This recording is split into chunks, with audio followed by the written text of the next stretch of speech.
Ce programme vous est présenté par la région Grand Est. 24 heures en Alsace vous est présenté par le Crédit Mutuel. Une banque qui appartient à ses clients, ça change tout.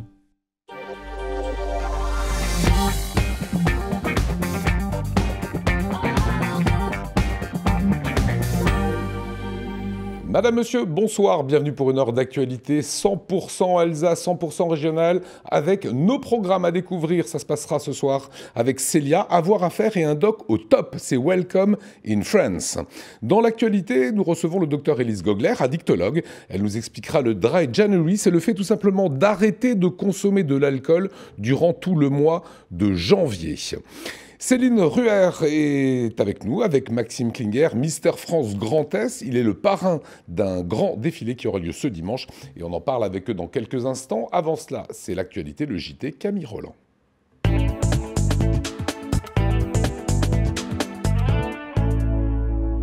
Bonsoir à toutes et à tous à la une de l'actualité ce soir. Après cette semaine de mobilisation, la lutte contre la retraite par points continue en Alsace. Comme hier soir à Strasbourg, avec une manifestation au flambeau et aujourd'hui à Mulhouse. Exposition aux écrans et troubles du langage, quelles recommandations pour les enfants? Réponse dans notre JT. Et puis bientôt, une formation en intelligence artificielle. Cela se passera au parc d'innovation à Elkirch. Le but, former les scientifiques de demain et mener des recherches de pointe. Mais pour commencer, la mobilisation contre la réforme des retraites continue. Hier soir, plusieurs centaines de manifestants ont défilé flambeau à la main à l'appel de l'intersyndicale. Une nouvelle mobilisation symbolique alors que le projet de loi a été présenté aujourd'hui au Conseil des ministres. Le cortège est parti à 18h de la place Kléber avant de faire une boucle dans les rues de la ville. Et des flambeaux ont été remis aux participants en échange d'un don au profit de la caisse de grève des cheminots. La veille, une manifestation du même type avait rassemblé 200 personnes à Célestat. Nouvelle manifestation aussi aujourd'hui, deux défilés, l'un à Strasbourg, l'autre à Mulhouse, se sont tenus à l'appel de la CGC, CGTFO, FSU Solidaire. Marine Sis est allée à la rencontre des manifestants orinois. CGT, FSU, FO ou encore cheminots, tous n'ont pas la même étiquette ni le même slogan, mais leur mécontentement est le même. On manifeste contre ce projet de réforme des retraites. On attend le retrait de cette réforme parce qu'il n'est pas question pour nous de devoir travailler encore plus longtemps alors qu'aujourd'hui il y a des centaines et des centaines d'intérimaires à l'usine de PSA qui ne sont pas embauchés et on dit à ceux qui ont du boulot de travailler encore plus. Nous on pense qu'il faudrait se répartir le travail, qu'il y ait beaucoup moins de chômage, qu'on embauche les chômeurs, les intérimaires pour que le problème des retraites soit réglé. Notre premier rôle c'est d'être citoyen et c'est de marquer notre mécontentement et de demander une vraie discussion autour de la table. Et pas des réunions où tout est déjà ficelé, discuté et aucune proposition ne sont écoutées. Les manifestants se sont d'abord retrouvés place de la Bourse avant de s'élancer vers le centre-ville. Quelques centaines de participants ont déambulé dans les rues. Parmi eux, certains perdent patience et ne mâchent pas leurs mots. Et ce qu'il faut, c'est la révolution de 1789. Macron en prison, Brigitte au boulot. C'est pas un peu radical quand même comme... C'est radical, mais il n'y a que comme ça que les gens bougent. Dans le cortège, ça bougeait justement sur cette parodie du titre « À cause des garçons ». On crierait pollution à cause de Macron. C'est pour ça que j'ai des petits gants jaunes pour signifier en fait la double vie de travail des femmes. C'est elles qui vont en fait le plus souffrir de cette réforme puisqu'elles ont les plus petits salaires et comme la pension va être calculée en fonction du salaire, forcément leurs pensions vont être plus faibles de 20% que celles des hommes. Alors que cette 7e journée de grève et manifestation contre la réforme des retraites s'achève, une autre est déjà prévue pour mercredi prochain. Et puis en bref, demain, un nouveau pic de pollution atmosphérique est annoncé sur le département du Bas-Rhin. Suite aux mesures d'Atmo Grand Est, le plan d'action renforcé contre la pollution de l'air est activé. Sur l'autoroute, la vitesse maximale autorisée est abaissée de 20 km/h. Tout brûlage des déchets verts et l'utilisation du bois dans les logements est interdit. La préfecture conseille aux personnes vulnérables de privilégier les sorties brèves, éviter les zones à trafic routier aux périodes de pointe, privilégier les activités physiques modérées et prendre conseil auprès d'un professionnel de santé en cas de gêne gènes respiratoires. Et pour inciter à réduire l'utilisation de la voiture, les tarifs dans les transports en commun seront réduits. La compagnie des transports strasbourgeois propose un forfait journalier à 1,80 €. 5 touristes originaires d'Alsace et de Lorraine sont toujours portés disparus au Québec. Après un accident de motoneige qui s'est produit mardi 21 janvier, la glace d'un plan d'eau proche du lac Saint-Jean a cédé sous le poids de l'engin. Les recherches se poursuivent. Un hélicoptère et une équipe de plongeurs ont été déployés pour ratisser le terrain à l'est du lac. Et nous vous en parlions avant-hier, un lynx a été retrouvé mort, tué par arme à feu dans la vallée de Thann en Alsace. Aujourd'hui, les parcs naturels régionaux des Ballons des Vosges et des Vosges du Nord réagissent. Ils condamnent fermement l'acte et demandent que l'auteur soit identifié au plus vite. La cohabitation avec le lynx sera évoquée lors d'une réunion des membres du Parlement transfrontalier du lynx le 30 janvier prochain à la Maison de la Biosphère en Allemagne. L'Université de Strasbourg veut mettre la technologie au service de l'humain. Une nouvelle formation, sciences des données et de l'intelligence artificielle, ouvrira ses portes aux étudiants dès la rentrée de septembre 2021. À Elkirch, l'école d'ingénieurs télécom physique se chargera de la formation des étudiants qui seront encadrés dans leur projet par le laboratoire de recherche iCube. Ce programme, mené sur 5 ans, est soutenu par 6 entreprises mécènes à hauteur d'1 million d'euros. Une formation qui devrait permettre de former les ingénieurs de demain en répondant aux besoins des industriels. On écoute Christophe Collet, directeur de Télécom Physique Strasbourg, au micro de Fanny Kunz. L'intelligence artificielle aujourd'hui révolutionne la manière dont on produit, dont on consomme, révolutionne les usages, etc.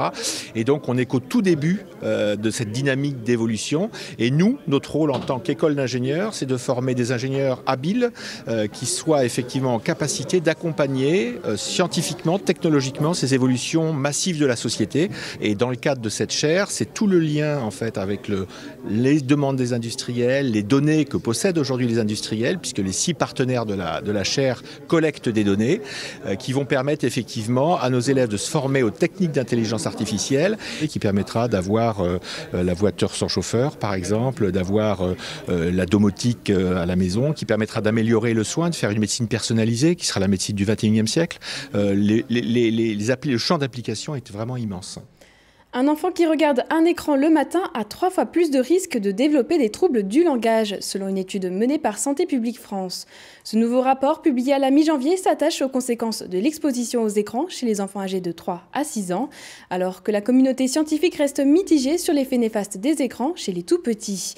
Qu'en pensent les Alsaciens, petit aperçu dans une famille strasbourgeoise, mais aussi chez des professionnels de la santé, Cécile Motz et Gilles Kunz.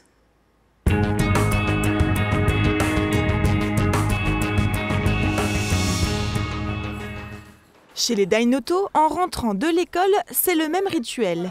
Inès, 5 ans, Alexandra, 4 ans et Achille, 2 ans, s'attellent au coloriage, au dessin ou au jeu. Car ici, pas d'écran. Mais une fois par mois, c'est le moment de regarder un dessin animé sur le vidéoprojecteur. Installez-vous. Oui, on va faire Mais malgré l'absence d'écran dans leur quotidien, les enfants restent facilement attirés et pas toujours évident pour les parents de résister. Ils sont très demandeurs. Parce que par exemple, là, on va déménager. Je leur ai demandé ce qu'elles voulaient dans leur nouvelle chambre comme idée d'installation. Elles m'ont demandé un tout petit écran de télé pour mettre quand elles voulaient. Et c'est vrai que parfois, quand on est en vacances ou chez des amis, ils le regardent, mais ils sont tout de suite hyper excités après. Et donc, en fait, le but, c'est d'éviter la tentation. Dans sa salle d'attente, Marie-Pascale Dibolt, orthophoniste, le remarque, les enfants jouent souvent sur le portable de papa ou maman pour passer le temps. Alors pour les occuper autrement, elle a mis le paquet. Jeux de société, livres, il y en a pour tous les goûts. Très récemment, il y a une maman qui m'a dit « Mais vous savez, ma fille, elle a parlé tard. Comme j'en avais une deuxième, en fait, je la mettais dans sa chaise et puis je lui mettais un écran ou la télé. C'est pour ça qu'elle a parlé plus tard. » Je pense que les parents et les gens sont soumis à beaucoup de pression et donc de fatigue. Et du coup, leur disponibilité par rapport aux enfants, elle n'est pas facile. Selon une étude récente de Santé publique, les enfants âgés de 3 à 6 ans passeraient en moyenne 75 minutes par jour devant un écran. De quoi relancer le débat, faut-il interdire la télévision aux enfants ? Alors que la littérature scientifique n'est pas unanime quant aux effets de l'exposition aux écrans pour les plus jeunes, ce pédiatre strasbourgeois prône une utilisation raisonnée. Un enfant qui est trop tourné vers les écrans, tout écran confondu, c'est-à-dire aussi bien la télévision que les smartphones, que les tablettes, est un enfant qui va avoir un impact sur beaucoup de ses développements, sur ses acquisitions, sur son sommeil, sur sa sociabilisation et aussi sur les apprentissages comme le langage. Il n'y a pas de règle absolue pour le nombre d'heures passées devant un écran par enfant. Je rappelle, avant 3 ans, 0 écran. De 3 à 6 ans, avec beaucoup de modération, grand maximum 1 heure. Jamais après le repas du soir, jamais lors du petit déjeuner le matin. Un enfant ne doit pas être interdit d'écran, ça fait partie de la société, mais encore une fois, il faut voir aussi le contenu. Et puis, après, évidemment, il faut doser. En effet, d'après cette étude, être devant un écran avant l'école le matin conduirait à 3 fois plus de risques de développer des troubles du langage.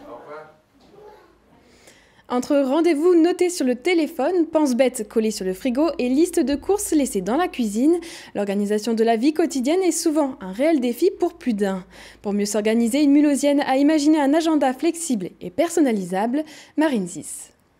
Je préfère faire les choses plus doucement, mais... L'idée émerge en 2018.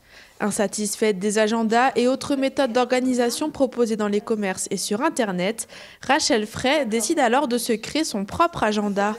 Petit à petit, elle l'alimente avec des pages permettant de noter ses courses, ses mots de passe ou encore sa liste des séries à voir. Le tout relié par des anneaux qui permettent d'interchanger les pages à sa guise. 2 ans plus tard, voilà le résultat. Et c'est une fois que j'ai vu que que ça donnait quelque chose de plutôt sympa, que moi ça me réussissait. En fait, le fait de tout noter, ça vous décharge mentalement. Ça vous permet de savoir où vous en êtes. Même, je ne dis pas que je suis à jour dans mes tâches, mais au moins je sais ce qui est urgent, ce qui est important dans la journée et je zappe plus rien. J'ai plus peur d'avoir oublié quelque chose et ça m'a vraiment libérée mentalement. D'où le nom qui m'est venu tout seul et ma tête se libère. Et en voyant les bienfaits que j'ai eu sur ma santé, l'amélioration de mon organisation, je me suis dit il y a un créneau qui n'existe pas sur le marché et c'est là que m'est venue dans un deuxième temps l'envie de me lancer en fait. Rachel Frey imprime et assemble seule les agendas. Il faut compter une bonne journée pour en réaliser un.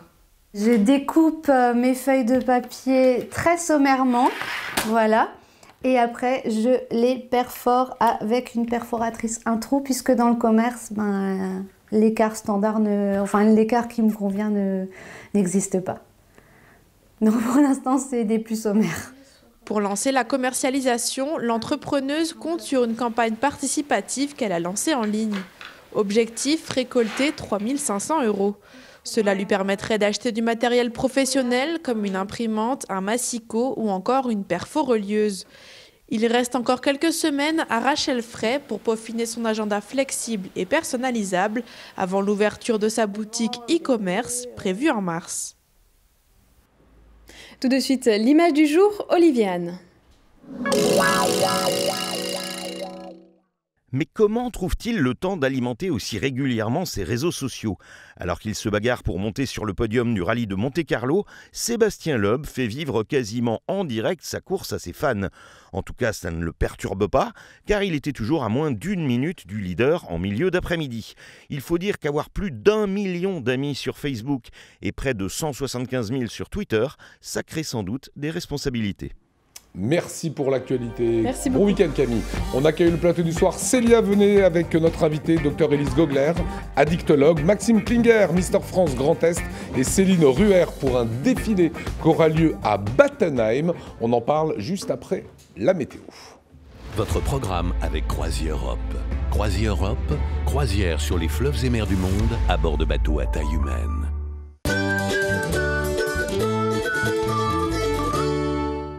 Bonjour à tous, un début de week-end qui sera plutôt agréable puisque vous allez avoir dans la matinée du soleil et des passages nuageux. Les valeurs en ce samedi matin, il fera 0 degré de Wissembourg jusqu'à Strasbourg, 1 degré dans le col de Saverne ou encore à Colmar, 3 degrés pour Saint-Louis ou Fribourg et 4 degrés la maximale prévue dans le nord de la Suisse.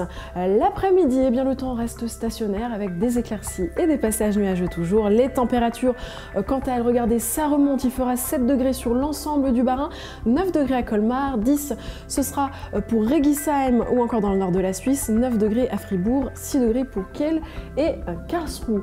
Votre journée de dimanche, eh bien le temps reste le même avec du soleil et des passages nuageux et les températures sont comprises entre 7 et 9 degrés dans votre après-midi. En ce samedi, nous célébrons les Pôles. Bonne fête! Le soleil se lèvera à 8h07 pour nous dire au revoir à 17h15. Excellent moment à tous et à demain!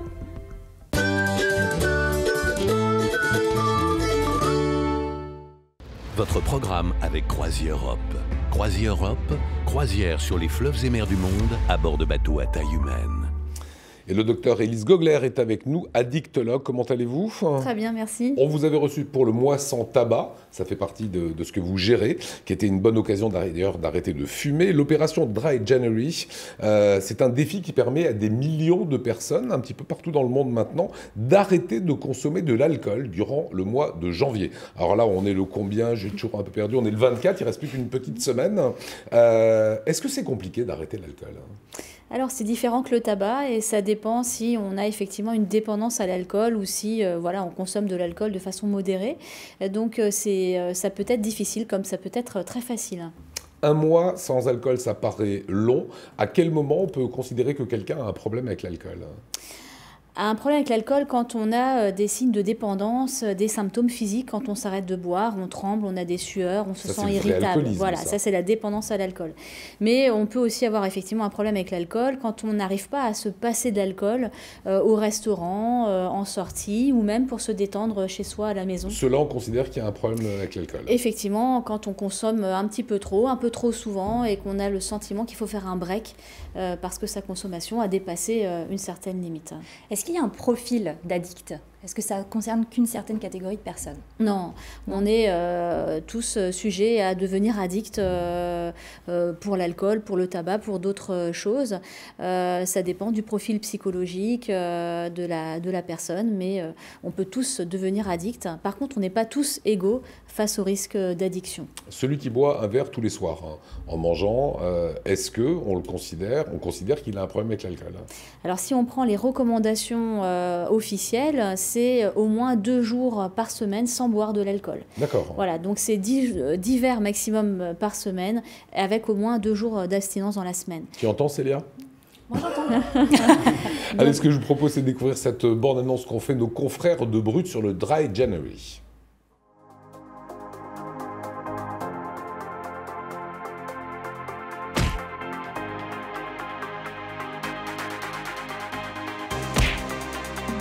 Two shots of vodka.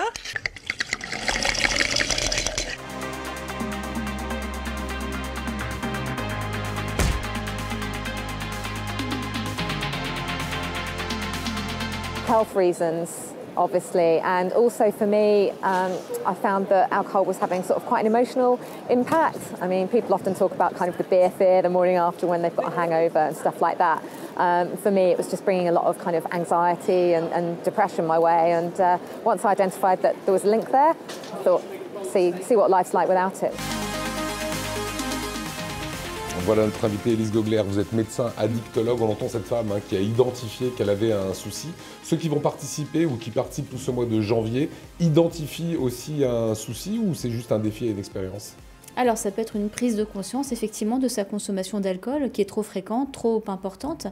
Ça permet de prendre du recul et de se dire tiens, peut-être que ma consommation d'alcool entraîne des problèmes de sommeil, des troubles du transit.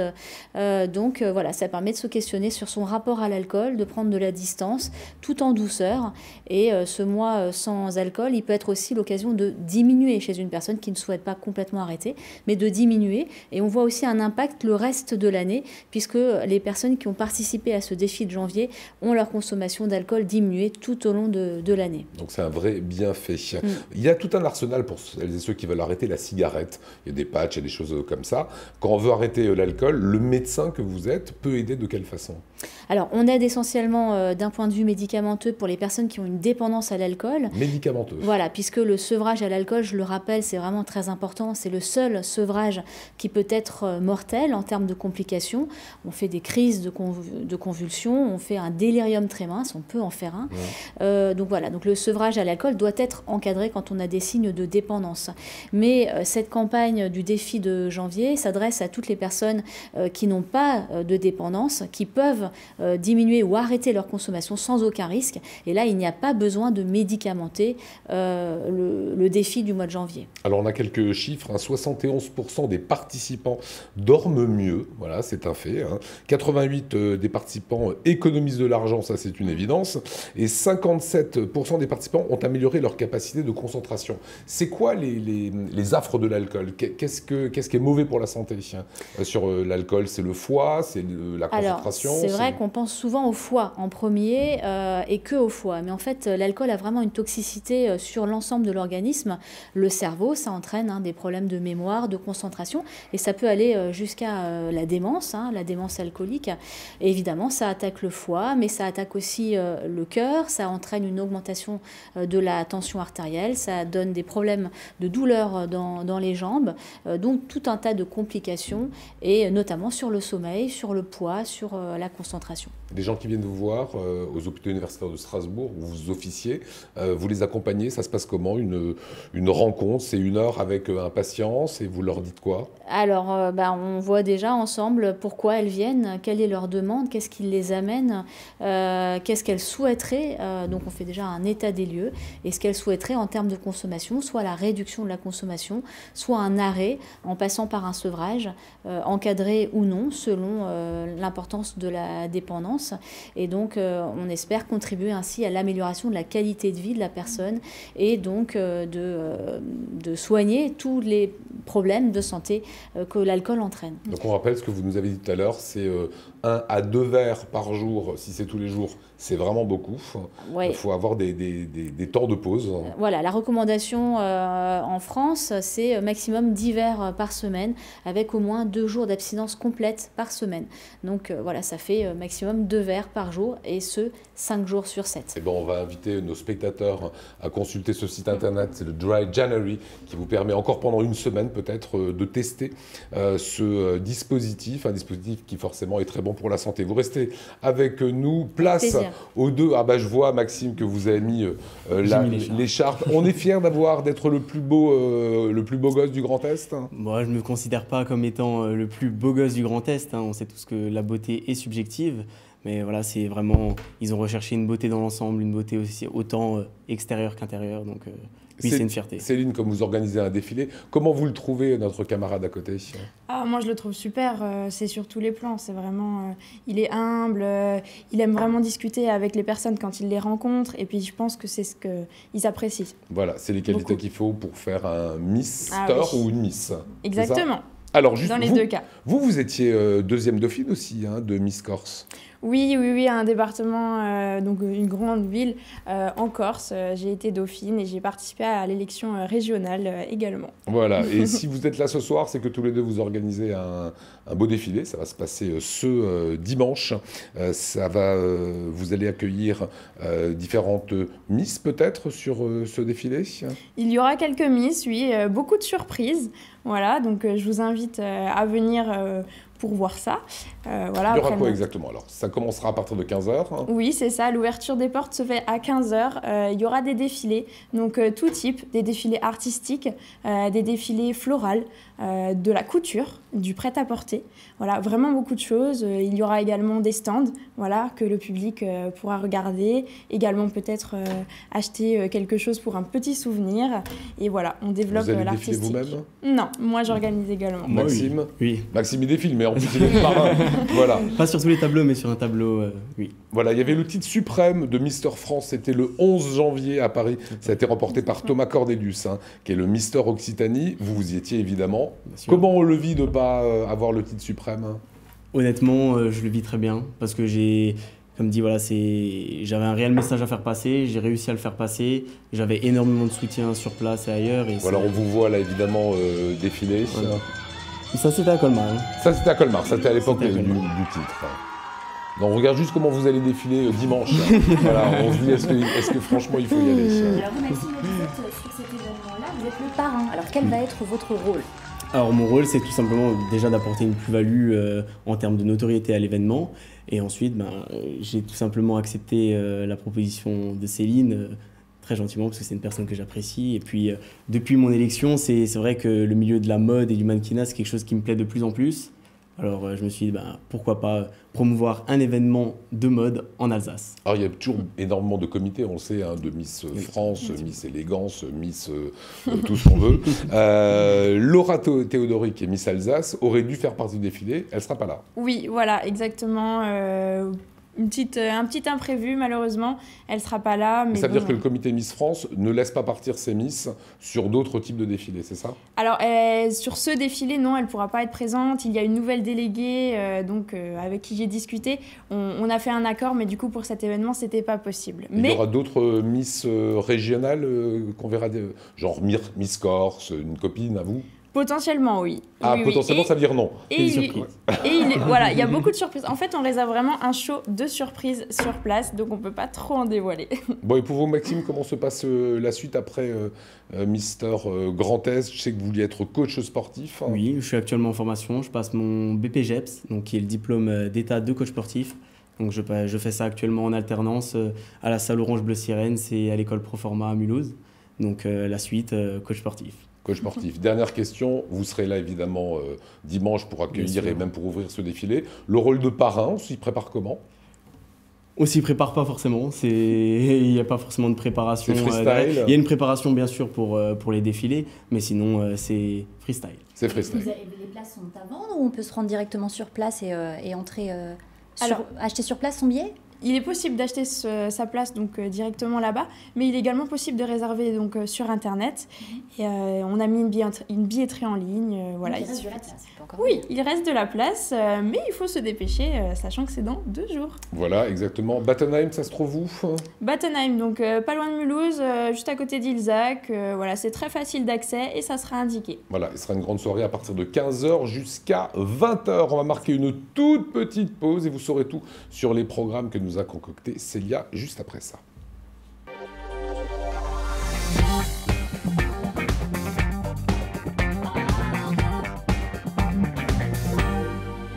Retour sur le plateau de 24 heures en Alsace avec Célia. À voir, à faire ce week-end.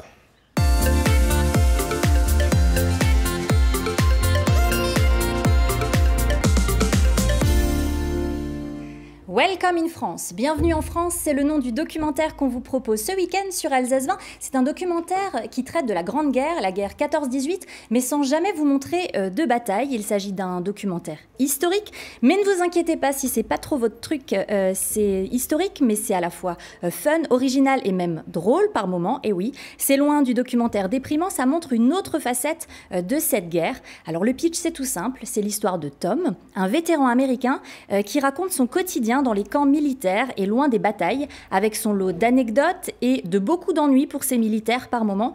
On y découvre que finalement, l'US Army n'était pas une armée, mais en fait un groupe de mecs lambda avec une bonne condition physique, et que ce sont ces mêmes Américains qui ont remplacé le tabac par les chewing-gums dans les tranchées et qui nous ont même apporté les prémices de la fête des mères. Tout ça en 14-18, eh oui, avec des images d'archives. Avec des images d'archives, c'est super intéressant et c'est des vraies images d'époque. C'est à découvrir samedi en prime time, comme j'aime le dire, et on regarde tout de suite un extrait. 11 novembre 1918, 29 juin 1919, pendant 7 mois, une partie de la Lorraine devint américaine, toute américaine, ou presque.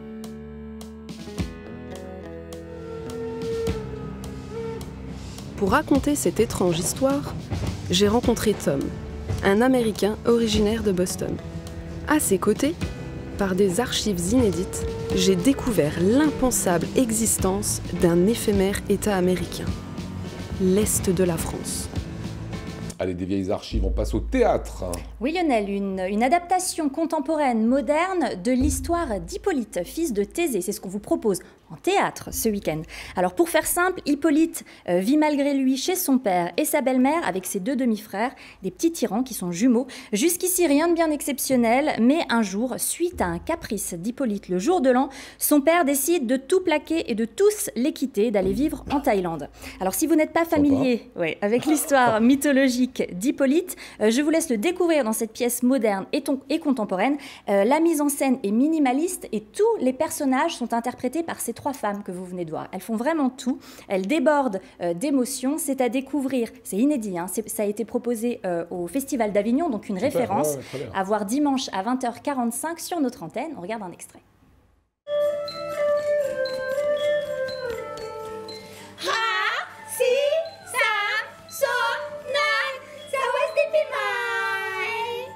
Cette nuit-là, de l'autre côté de la planète, la nuit de la nouvelle année bat aussi son plein. Bip bip, les portables en Thaïlande vibrent au rythme des messages reçus. Bonne année! C'est un peu les visages famille Adams quand même. Hein. Ouais, ça a l'air sympa en tout cas. Ça c'est pour la télé, on aime bien vous faire bouger et sortir aussi. Oui, direction la piscine de la Kibitzno. Ce sera pour aller encourager l'équipe de water-polo de la ville, le Team Strasbourg. L'équipe élite masculine est championne de France 2018 et 2019. Elle représente la ville et la région, bien sûr, au plus haut niveau. Les nombreuses équipes de jeunes engagés dans les différents championnats nationaux assurent la pérennité du club au plus haut niveau. Et pour cette saison, la saison 2019-2020, le Team Strasbourg remet son titre en jeu. Le premier match de l'année 2020 à domicile aura lieu mercredi 29 janvier contre 7. Ce sera pour le championnat de France élite. Alors que vous connaissiez le water-polo ou pas, franchement, c'est un vrai rendez-vous et un vrai spectacle. C'est à découvrir mercredi à 20h30. Et si vous souhaitez acheter vos places, c'est tout facile, il faut aller sur leur site internet pour les acheter. Et un petit bonus réseaux sociaux pour finir. Oui, ça fait longtemps que je vous en ai pas parlé, Lionel. Hein. Vous êtes de plus en plus nombreux à nous suivre sur les réseaux sociaux Alsace 20 et vous êtes partout maintenant parce qu'on a Instagram, on a Twitter, on a Facebook, on a YouTube, on est partout et vous êtes de plus en plus nombreux et en ce moment ça bouge sur nos réseaux, on vous gâte. C'est vraiment le moment de nous rejoindre et de vous abonner, notamment sur Facebook. C'est gratuit, ça vous le savez bien sûr. Vous y trouvez toujours des replays, du programme, des événements à ne pas manquer, évidemment des inédits et à partir de ce week-end et durant tout le mois qui arrive, on vous propose plein de jeux concours. Il y a des places à gagner pour la Revue Scout, des places à gagner pour RFM Music Live, la Carpe Haute, le Team Strasbourg. Bref, on vous attend. Merci pour toutes ces informations. Je vais libérer le plateau. On est pile poil à l'heure d'une semaine dans le Grand Est. Merci beaucoup Céline. À voir Maxime, c'est à Battenheim. Hein. Ça sera dimanche à 15h. Et le Dry January pour arrêter, pour baisser sa consommation d'alcool provisoirement. C'est pas comme arrêter la cigarette. On est d'accord, ouais, c'est différent. Pour le tabac, ça sera 0 cigarette, le sevrage comme objectif. Et pour l'alcool, c'est de se questionner sur sa consommation pour la réduire tout au long de l'année. Et pour mieux boire et mieux apprécier. Exactement. Ça a été un plaisir, Elise Gogler. Merci. Bon week-end à tous. On repart dans l'actualité. Une semaine dans le Grand Est. C'est parti.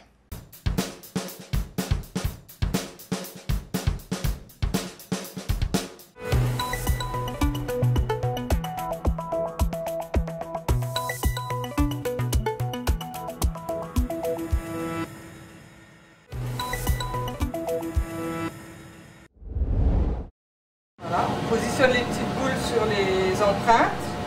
Hop. Il faut faire attention car tout se passe au moment de la cuisson. Elles sont fines, plates et croustillantes. Ces gaufrettes se dégustent aussi bien au moment de l'apéritif que pour accompagner une glace ou un café. Sylvie a choisi de les faire salées, aromatisées au comté, à l'ail des ours ou encore au cumin. En tout cas, à l'atelier du biscuit du Val d'Ajol, c'est le produit phare, le bricelet. Pour vous donner une idée, j'en produis à peu près 100 de kilos par mois. Donc il faut savoir que c'est très long à faire en plus, donc, et c'est assez physique, parce qu'il faut aller vite, ça cuit très vite. Et le bricelet, par contre, c'est pas vosgien? Ah non, c'est pas vosgien. Là-dessus, non, j'ai tout faux, oui. Pas complètement, car si le bricelet est originaire de la Suisse romande, Sylvie les fabrique en se fournissant un maximum auprès des producteurs vosgiens. La farine provient du moulin de Chlou, les œufs du pondoir stéphanois à Saint-Étienne-les-Remiremont et les produits laitiers, eux, de la boîte à fromage d'Iche. L'atelier du biscuit, c'est une seconde activité pour Sylvie qui travaille à mi-temps à la mairie du Val d'Ajol. C'est en 2017 qu'elle reprend l'entreprise basée jusque-là à Darnieulles, près d'Épinal, et devient alors, comme aime le dire sa fille, la biscuitière. J'ai quelque peu modifié les recettes. J'aime bien alléger en sucre, par exemple, parce que je trouve que la plupart des pâtisseries sont souvent très sucrées. Donc moi, j'essaie d'en enlever.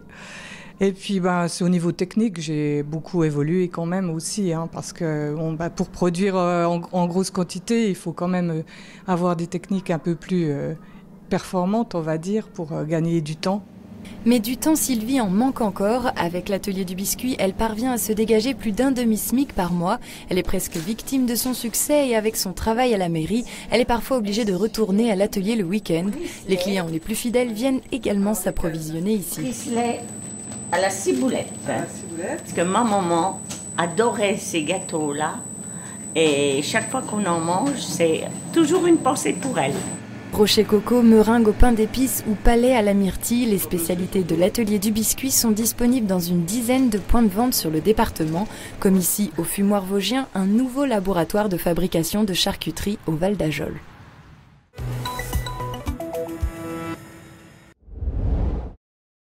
Avec votre avocat tour, votre solo de circuit, vous avez terminé. Voilà. Nous sommes prêts et déterminés. Eh ben, parfait, merci, bonne route. Ce matin, le bâtonnier de Strasbourg a confié aux avocats de la ville une lettre ouverte à distribuer dans les permanences des candidats aux municipales. Le but, se faire entendre dans leur lutte contre la réforme des retraites. C'est pas un régime spécial, c'est un régime autonome. Et notre caisse qui s'autofinance, qui est égalitaire puisque nous avons une pension de base qui est la même pour tous et qui est déjà solidaire puisque nous contribuons à hauteur de près de 100 millions d'euros chaque année aux autres régimes déficitaires. On ne comprend pas pourquoi elle devrait cesser de fonctionner, alors qu'elle fonctionne très bien. Avec l'intégration au régime universel, les avocats verraient leur pension baisser d'un tiers, alors que les cotisations se multiplieraient par 2. De quoi menacer l'existence de la moitié des cabinets, selon les avocats. Selon le projet de réforme, pour des revenus inférieurs à 40 000 euros bruts par an, ce qui est le cas de la moitié de la profession, eh bien, il y a un doublement des cotisations qui est prévu. Avec ce niveau de revenus, eh bien, ce sont les jeunes, surtout, qui en premier lieu vont être impactés. Et justement, on se demande, avec l'impact de cette réforme, de ce qu'il promet, quel est effectivement le but et surtout quelle place le gouvernement veut bien nous donner. Les 500 avocats du barreau de Strasbourg sont tous en grève depuis début janvier et la majorité des cabinets sont fermés. Demain, pour la rentrée officielle au palais de justice et pour la première fois, le bâtonnier de Strasbourg prendra la parole. La grève va pour l'instant durer jusqu'au 28 janvier, mais elle pourrait être reconduite.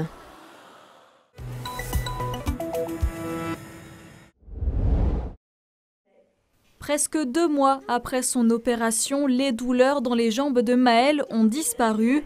La petite fille de 5 ans, atteinte d'une diplégie spastique, a subi une rhizotomie dorsale sélective le 26 novembre dernier en Allemagne. Le but de l'opération, c'est déjà d'arrêter la spasticité qu'elle avait en elle, donc une raideur qui lui apportait des douleurs, au niveau surtout des jambes et du dos. Et ça déformait son squelette. Et c'était vraiment la principale raison pour laquelle on a fait cette opération, pour arrêter les déformations osseuses et pour lui permettre de garder un squelette normal et donc de pouvoir continuer à évoluer comme une enfant normale. Une procédure qui n'aurait pas été possible en France de par le jeune âge de Maëlle et la complexité de l'acte chirurgical.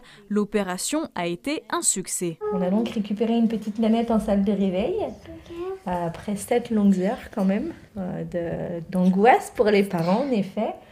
Et puis le cheminement a continué après 8 jours où est-ce qu'on est resté sur place d'hospitalisation. Et elle a vraiment été d'une tolérance et d'une force que je pense qu'on pourrait même tous prendre exemple. La première fois que Maëlle a été mise sur ses pieds, elle avait l'impression de ne pas sentir ses pieds. Et puis elle nous a ensuite demandé comment est-ce qu'elle faisait pour marcher avant, est-ce qu'elle marchait sur ses pieds ou non, parce qu'elle découvrait toutes les sensations qu'un enfant découvre lors de ses premiers pas. Elles étaient comment tes jambes ? Elles étaient tout chamallows. Désormais, place à la rééducation pendant 2 ans, dont 6 mois intensifs. 3 séances de kiné et 1 séance de renforcement musculaire par semaine sont nécessaires. Elle a récupéré son niveau moteur préopératoire. Et donc tout ce qu'elle va maintenant développer, ce sera vraiment que du bénéfice. Dans la vie de tous les jours, on la sollicite énormément. Ne t'assois pas sur tes pieds, mets-toi sur le côté pour vraiment développer cette masse musculaire et lui permettre de pouvoir développer tous ces muscles qui étaient à présent complètement atrophiés par la contraction musculaire. Gourmande. Tu fais un pouce? Je suis plus heureuse, j'arrive plus à marcher. Et la nuit, je fais des gros dodos. Cette rééducation pourrait permettre à Maëlle de marcher seule. Rien n'est certain et les parents restent prudents. Le professeur, selon lui, est persuadé de voir Maëlle à sa visite post-opératoire d'il y a 1 an venir marcher sans appareil. On n'ose pas l'espérer de part de la déception. Maintenant, ça reste dans un coin de notre tête et ça resterait vraiment la cerise sur le gâteau, j'ai envie de dire. Justine et Grégory, à travers leur association Princesse Maëlle, ont pu récolter plus de 20 000 €. Le couple compte remercier chaque donateur, particulier et partenaire dans les prochains mois.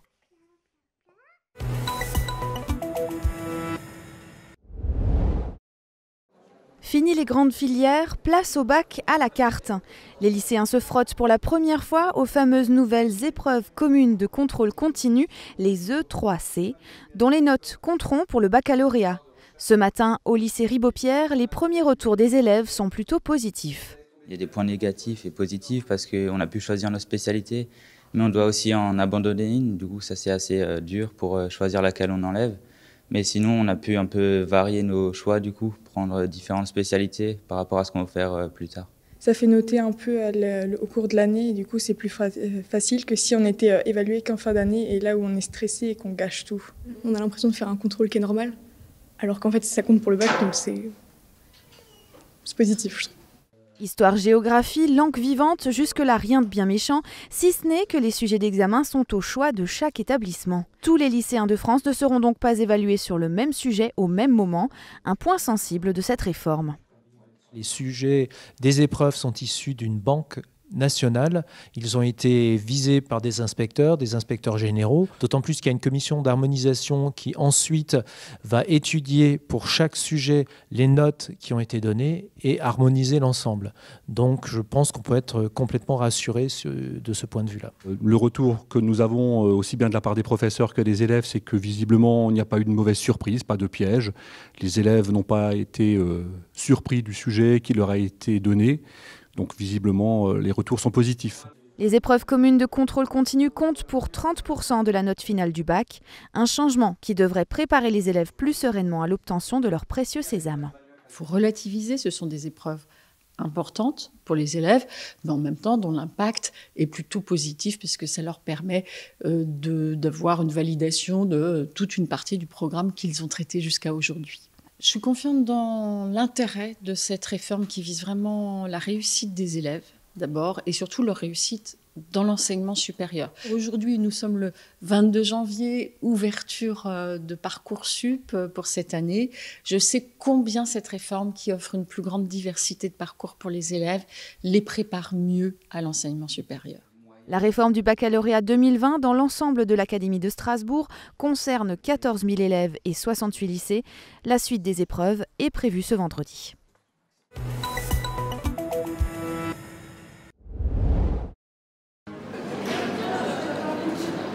Une lumière tamisée, aucune annonce au micro, pas non plus de musique ou de spot publicitaire diffusé en boucle, même les bruits en caisse ont été réduits. Et c'est ainsi tous les mercredis après-midi pendant 2 heures dans cette grande surface de Remiremont. Un temps calme destiné aux personnes qui souffrent d'hypersensibilité, comme la petite Mathilde, 9 ans, atteinte d'un autisme sévère atypique. C'est sa maman, par ailleurs présidente de l'association Mathilde et ses amis Autisme et compagnie, qui récemment a soumis l'idée à la directrice du magasin, lui expliquant combien il était difficile pour elle de faire ses courses avec sa fille. Le but du jeu, c'est que les familles puissent venir ici faire leurs courses alors qu'elles ne sortent jamais de chez elles. C'est souvent les papas qui viennent faire les courses sans les mamans ou les mamans sans les enfants parce que c'était trop difficile pour les enfants avec troubles, en tout cas du spectre de l'autisme. Je l'écoute. Là, on est vraiment dans une ouverture d'esprit, bienveillance. Et j'écoute toutes les difficultés que ces familles rencontrent. Et je me mets en fait à leur place, donc parce que bien sûr moi je suis maman et je me dis mais comment on peut vivre tout ça. Le message a donc été entendu, tous les sons parasites et toutes les lumières un tant soit peu agressives sont ainsi atténuées 2 heures par semaine. Ce sont des agressions quasi permanentes et un enfant avec trouble du spectre de l'autisme doit constamment retraiter les informations et donc si là ça clignote, si là ça bip, etc. ils sont concentrés que sur ces bruits qu'ils retraitent en permanence. Ils sont ce qu'on appelle en surcharge sensorielle Et puis on peut arriver à la crise quand il y a surcharge. L'enfant finit par exploser et on a malheureusement tendance à considérer que cet enfant peut être capricieux, mal élevé, alors que c'est simplement lié au fait qu'il y ait une surcharge sensorielle et donc le cerveau ne traite plus les informations de façon ordinaire. Les parents doivent donc gérer la crise et subir le regard des autres qui n'arrange rien, une situation que Gwendoline a vécue il y a quelques jours avec son petit Théo, 3 ans, qui souffre lui aussi de troubles autistiques. Il y avait beaucoup de lumière, beaucoup plus de bruit et beaucoup plus de gens. Ça a été très très compliqué. Il nous a mis des claques dans la figure, il s'est jeté par terre, mis en danger. Du coup, on a voulu aujourd'hui retenter l'expérience parce qu'il y avait moins de bruit et tout était mis en place pour eux. Et aujourd'hui, Théo qui est là se comporte plutôt très très bien aujourd'hui.